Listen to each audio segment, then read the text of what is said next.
then send it to 7197. Your views, our interviews on Spectrum, Radio 1 FM 90. Hello, a very warm welcome. This is Spectrum on Radio 1. I'm your host, Edmond Chizito. On Spectrum tonight, how can Uganda move from a food crisis situation to an era of food stability? On the 16th of October, Uganda will join the rest of the world to celebrate World Food Day. The theme for this year is food prices from crisis to stability. The world will take a serious look at what causes swings in food prices and do what needs to be done to reduce this impact. The commemoration comes at a time when Uganda and selected economies in the world are battling acute food shortages characterized by a decline in production and high prices. The soaring prices have hit hard small economies like Uganda, which rely largely on agriculture as an engine of development and sustainability. Some parts of the country, like Karamoja, still rely on food rations from humanitarian agencies such as the World Food Programme. The challenges in the agricultural sector have been partly blamed on the low investment into this sector and the continued use of rudimentary methods of farming. Government and the farming community has also been faulted for poor post-harvest policies, with many saying a lot of food is lost during the harvest period. So tonight we take a look at the food situation in Uganda and also address the key issues that pose a threat to agricultural development in the country as we prepare to commemorate the World Food Day. Our guests tonight, Honorable Zerubbabel Nyira, Minister of State for Agriculture. You're most welcome, Honorable Nyira. Thank you very much. We're also joined by Mr. Mario Samaja, representative of the Food and Agriculture Organizations of the UN in Uganda. You're most welcome, Mr. Samaja. Thank you very much for inviting me. Honorable Minister, can you talk to us about the state of Uganda's food industry at the moment? Well, thank you very much for inviting me to join you in this discussion. Basically, as you just rightly indicated, Uganda will join the rest of the world to celebrate her 30th World Food Day in a way called Telefood on Sunday the 16th. Basically, this celebration will focus on food in the framework of agricultural development worldwide. The food aspect should be looked at from three perspectives. That is the hunger perspective, the malnutrition perspective, and the poverty perspective. That is the status and how to be able to find the solutions to these three elements. And therefore, in looking at the World Food Day, we are really taking stock of how we are, where we want to be, and how to overcome the food crisis, if it is a crisis at all, or the challenges of availability or non-availability of food. And therefore, this particular day, as we celebrate that day, it is really not a celebration per se, but focusing our mind on the food situation worldwide and more specifically Uganda. And what is that situation right now? Do we have enough food? Do we have surpluses? Are we growing? Are we going down? Yes, Uganda is not in food crisis. Uganda actually is not facing the absence of food. We have sufficient food for our people, both in terms of quantity and also in terms of the nutritional aspect. But there is still a gap. That's why His Excellency the President recently launched the plan for the nutrition aspect. In other words, when we look at our people produce food for themselves. And it is the extra food that they have, or crops that they have, that they are able to take to the market. And we also look at food, not necessarily from food crops per se. We are looking also at the animal products. That's true. Milk. Yes. Fish. And all these things. Now, in our situation, you will find that what appears to be the absence of food in some areas, actually it is not the absence of food, it is the distribution framework of moving the food itself from one area to another. For instance, I'll give an example. when you have a lot of banana in Mbarara, you will find that there is actual absence of food in Karamoja. And all that you need is to get on the lorry, pack up these elements, and you take them across to Karamoja, you will have food. And therefore the country per se will not be lacking food. Then there is the element of the culture that comes in. Sometimes people are used to a certain diet, while the presence of food elsewhere could mean that those people are food sufficient. The culture in a different place may not necessarily augur very well with the kind of food that is available. But that situation is changing. People are realizing, during the time when I was young, in fact I was told that the Baganda eat matoke and the people in the north eat millet. Yes. But now it is different. You find, in fact, lorries taking banana from Mbale, taking to Gulu, and they all get finished. So things are changing. And therefore, I would want to say that Uganda is not really in a food crisis. It is producing food, but we need to improve the production of food crops, of animal products, so that, in fact, if anything, we've got enough, and the continuity, the sustainability of what we have is improved, and then we have more for increased rural household income. All right, I'd like us to explore that topic a little bit more in detail later. But first of all, could you talk to us very briefly about storage? We'll come back to storage later, but talk to us about how well prepared we are in storing our food, the food that we produce. I will put it from this angle. Constitutionally, according to the Constitution, we are supposed to actually make sure that the country is food secure. The national objectives of the Constitution indicate that actually the country must have food security and nutritional security. So I would say we are food secure for that matter. But then we need to establish, again according to the Constitution, we have to establish storage facilities to make sure that in fact we have reserves to take care of any bad day.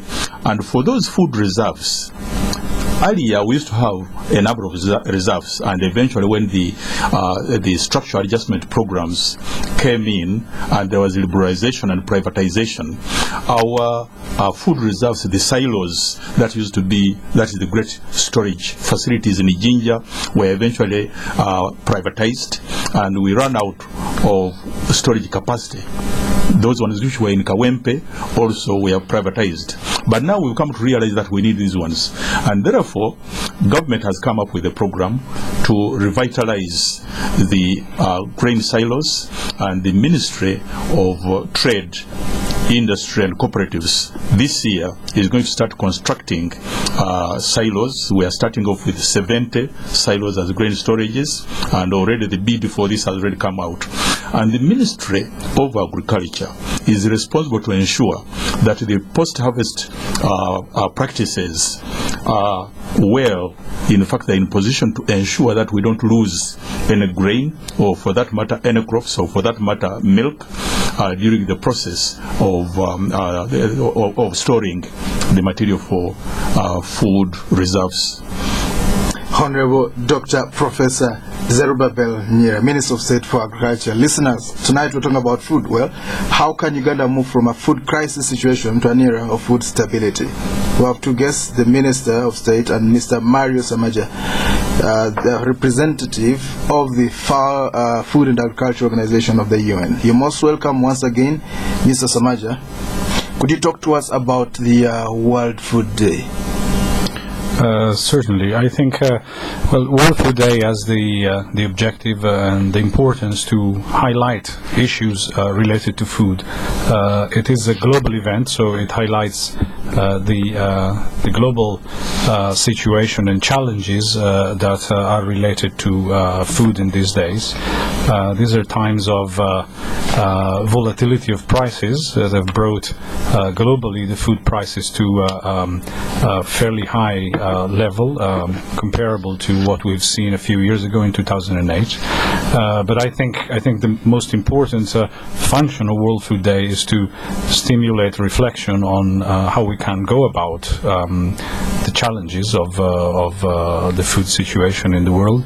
And I would give it a positive spin. And in particular, I would say that World Food Day is a day to reflect on the opportunities and the solutions that may bring us from a critical situation at the global level to a more stable one.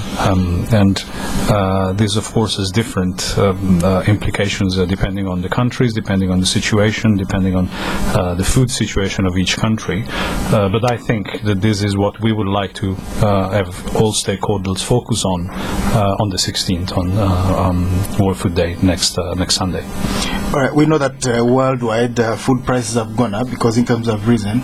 How has Uganda fared? How would you rate Uganda's performance at the moment globally, the global scale? Well, the increase in prices is a double-edged sword, and of course, increased prices bring problems and challenges. But for a country like Uganda that has a pretty significant agricultural production, and when I say agriculture, I mean it in the broad sense that Minister Nira was referring before. I mean the farming side, the crop side, I mean the livestock, I mean the fisheries. Uganda has a significant potential. Not only that, but Uganda, although a landlocked country, has, I would say, very good markets in the region that can provide a demand for that food. So I do believe there are a lot of opportunities in this situation for Uganda, and of course this don't come free. There are challenges that need to be solved in order for these opportunities to be put to good use. But having a high productive potential and a market on which to place this food is a position that can provide opportunities that need to be taken. Well, the theme for this year is food prices from crisis to stability. Over the next 12 months after October the 16th, what would you expect the government to do to move towards this, the achievement of this thing? I think the government is already on a track that should be continued. In particular, I refer to the increase we've seen in recent years in the investment in the agricultural sector. This investment has been growing. We're now close to 5%. It is not where it should be compared to the Maputo commitments of the CAADP, but it has been growing. So I think the trend is positive. It needs to be continued and possibly sped up, and this is a good move on the part of government. I think this investment should focus on some areas. I would quote probably water for production as an important one, and there I would probably say this needs to be qualified a bit. Water for production is normally considered as big investments. I think the investments in this should be of a diverse nature, big but also medium and small in terms of water management, water usage, water conservation, to complement the big investments. And of course there are other areas, but bringing up the irrigated portion of the arable land in Uganda would be one measure to put Uganda in a condition to take advantage of the opportunities I've mentioned before. There are others, of course, but I think this is probably one of the most prominent. All right, Mr. Minister, if we were to improve yields at the moment, ramp up to maybe double in about 5 years' time, what would we have to do? Basically, like my colleague from the FAO has indicated, the food prices should be looked at from the point of the production factors.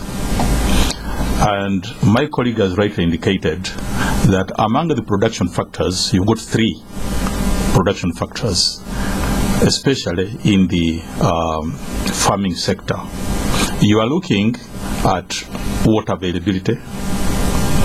You are looking at improved seed, that is the seed stock. And you are looking at the condition of your soil. Any one of those 3 production factors that is not quite right will actually skew the productivity and the production level of your crops. And I'm now looking at crops as such. The food commodity prices are actually affected by a number of factors. One is the condition of those three production factors. For instance, I'll give an example. This year, when you are looking at the inflation, of course, the food aspect it contributes more. Has contributed, in fact, almost 50% close. Well, the last time I read the figures, it was actually close to about 43, 44. So you might as well say now it has moved 50. It's about 50.7, I think. Exactly. Now that has been affected or has come into effect basically because we are looking at two extreme ends of one of the production factors, that is the weather. You either had extreme drought, in which case nothing came up, yes, or you had extreme water in terms of flooding, because in fact when water floods, even the crops that are already ready for harvest will eventually be destroyed. Right. If you've got, for instance, cassava that's ready to rot in the ground. It will rot in the ground. Yes. Exactly. So that was one. The other factor. And of course the roads are slippery. You can't deliver to the market. You can't deliver to the market, exactly. Right. The second factor that has hit us very much is the issue of the demand and supply. The neighboring countries really have looked at Uganda as a food basket. Let's look at our colleagues in Southern Sudan. Yes. They've taken quite a bit of our grain because the price they offer for our grains is very high. Yes. Same thing with our colleagues in Kenya. So for that matter, in fact, the farmers find it as a booty to be able to take the crops around because they are looking at financial security rather than the food security. For them, they need the money. Yes. They have to educate their children. They've got, in fact, to put up good houses and so on. So the demand and supply has also affected us. The third one is because people have now realized, especially the farmers, I wouldn't say the farmers, I would say the traders. They've realized that, in fact, you can get a good price for these commodities, especially grains. They hoard. Traders hoard. Yes, exactly. They hoard this crop. They buy maize, they go and put it in the stores and wait. When there is nothing on the market, they raise the price. So that has also affected the food prices. Then there is one element which actually tends to, which people don't seem to see properly. That is the high world fuel prices. Yes. Because fuel affects definitely transportation. It affects the machinery that we use for cropping and so on, and the rest of it and so on. So this high world fuel price has also affected us very much, especially in the transportation sector. So the food commodity prices automatically went high. But I would want to say that in as far as Uganda is concerned, we are quite aware of this. And what the Ministry of Agriculture has done or has in a position is to ensure that in addition to having the cash crops that actually fetches the foreign currency for us to be able to import and give us a financial security, the Ministry of Agriculture has come up very, very fast and put in position the improvement of food production and increased rural household income program, so that the people, even if they were not financially secure, but they are food secure. Yes. And that is going to continue from now onwards. And because the food production, food security is a constitutional matter, now we are going to put in a position, when I say we, I mean now the Minister of Agriculture, we are going to put in a position campaigns, something like, for instance, the presidential campaign for improved food production and productivity, that kind of stuff, so that people become aware all along that first and foremost, food security takes the priority. Let's talk about some of the factors of production, of agricultural production. Irrigation. How widespread is it in this country? Exactly. Now, it's good we are starting there. First of all, when we recognize that there are three factors of production, which I mentioned, that is improved seed stock, the water availability, and the soil conditions. Then we start seeing how do we improve on these ones. In the case of the improved seed, we start in fact looking at research to improve seeds, and then the multiplication of the improved seed and the distribution of that improved seed to make sure that people, every time you have a wave, every new material that comes from the research should actually go out. And this one we are doing very well, but we would need, the ministry thinks that we would rather have a seed fund, so that in fact we have continued production of improved seed in a wave like we used to do with cotton. Then, when we come to the question of water, basically you are looking at irrigation. And when we look at irrigation, we are going to look at 3 or 4 categories of farmers. Yes. You've got the commercial farmers who are in the plantation sector, like sugarcane. The large-scale farmers. Exactly. Large-scale farmers. We are not even bothered about that. They've got the money. They can actually have the irrigation. Sprinklers and so like the Madvanis and so on do. So those are not a problem. In the case of the commercial farmers who are not with the plantation sector, again, they have the capacity to do so. So we are encouraging them to go into estate irrigation, as it were, so that they can have furrow irrigation. But we also have demonstration. What do you mean farms. estate irrigation? Most of our farmers are smallholders. I'm coming now to that, because that is the third category of the farmers. Go on. Now, in the case of the small farmers, we are looking, those ones who are slightly advanced, we can get them to train them to use the drip irrigation, because you minimize the amount of water that goes in. In other words, it is not the water that is sprinkled, it is the water that goes on the plant. And each drip that goes in there is maintained for quite a long time. Okay. Explain to us about that a little bit. I'll come over to that.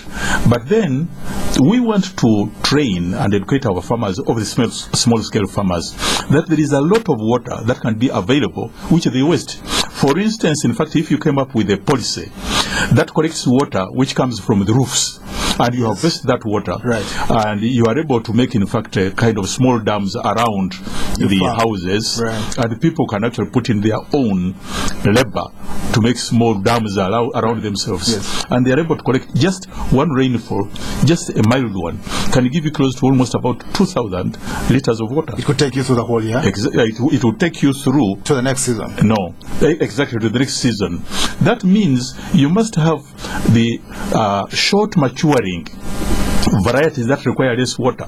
Instead of having maize which goes on for about 3-4 months, if you can have maize which can actually mature in about 2 months, then you are using less water. That's maize. Exactly. Improved seed. Exactly. Do you have those kind of varieties? Yes, we do. That mature in 2 months? Yes, we do. Maize that matures in 2 months? Yes, we do. Available in this country? Available in this country.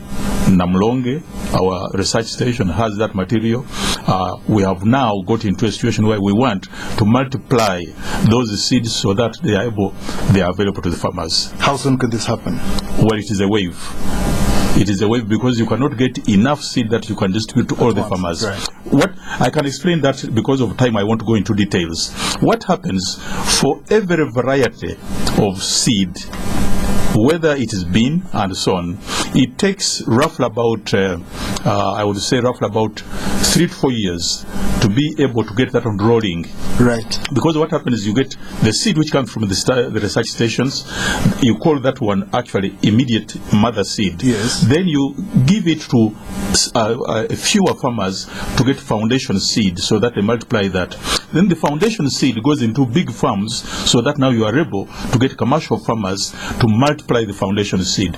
Now that wave, for crops which are annual, the cycle to be able to get that on over to the farmers and the entire country takes you away for about 4 years.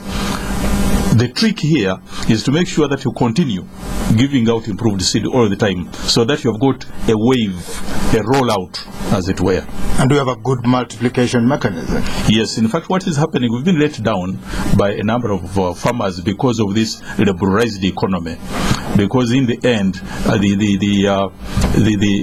regulatory mechanisms to make sure that the seeds are supervised by these private farmers becomes a little bit tricky. Now, because they've let us down, the Ministry of Agriculture has decided to again go back and take over the seed multiplication, the production of seeds, so that we are able to supervise and regulate the quality of seeds that go to our farmers.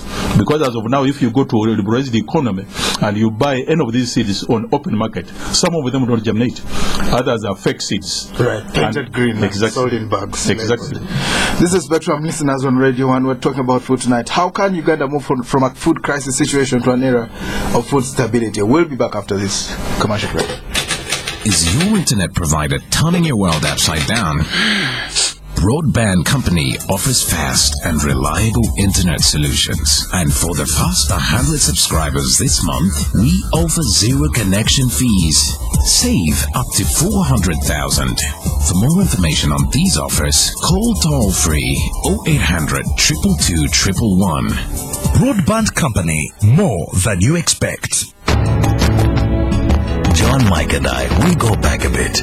We knew John at the beginning, working for someone else. But he was different. He had vision, saw opportunities. He started working towards his goal, opened his own garage, and worked, learning the hard way. His reputation spread. Trust, consistency, quality.